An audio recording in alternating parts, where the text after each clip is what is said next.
بسم اللہ الرحمن الرحیم۔ السلام علیکم۔ تمام دوستوں سے ریکویسٹ ہے کہ میری اس ویڈیو کو ضرور سنیں، کیونکہ میں آپ کے ساتھ ایک واقعہ شیئر کرنے جا رہا ہوں جس کا ٹائٹل، جس کا عنوان یہ ہے کہ نبی پاک صلی اللہ علیہ وآلہ وسلم کے وعدے سچے ہیں۔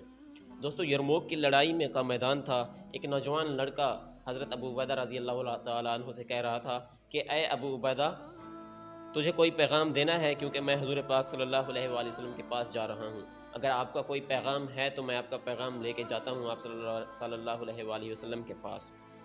اب جذبے آپ دیکھو کہ حضرت ابو عبیدہ رضی اللہ تعالیٰ عنہ رونے لگے۔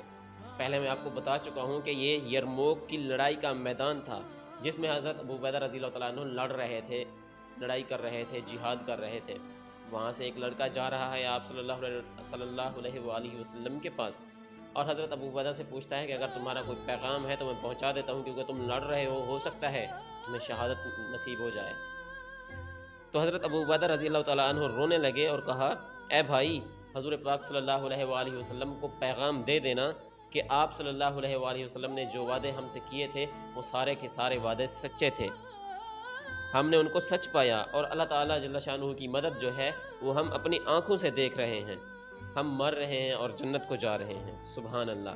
ایک اور صحابی رضی اللہ تعالیٰ عنہ کا واقعہ لکھا ہے کہ ایک صحابی رضی اللہ تعالیٰ عنہ کے بھتیجے کو اٹھا کے لایا گیا تو ان کا بھتیجا جو تھا وہ بڑا زخمی ہوا پڑا تھا۔ ان کے چچا جو تھے وہ بڑے صحابی تھے، مطلب بڑے صحابہ میں ان کا شمار ہوتا تھا۔ اچھا، اپنے بھتیجے کو دیکھا تو رونے لگے اور اللہ تعالیٰ جل شانہ سے دعا کی کہ یا اللہ میرے بھتیجے کو ٹھیک کر دے۔ تو بھتیجے کو تھوڑا سا ہوش آیا اور کہنے لگا، اے چچا میرے لیے دعا مت کرو، وہ دیکھو حور مجھے پکار رہی ہے، میرے لیے دعا مت کرو۔ اللہ اکبر۔ یہ وہ لوگ ہیں جو نیک اعمال کر کے آخرت والے بن گئے۔ سبحان اللہ۔ انہوں نے قربانی دی، جب انہوں نے قربانی دی تو وہ اللہ کے پیارے بن گئے، اللہ کے دوست بن گئے۔ سبحان اللہ۔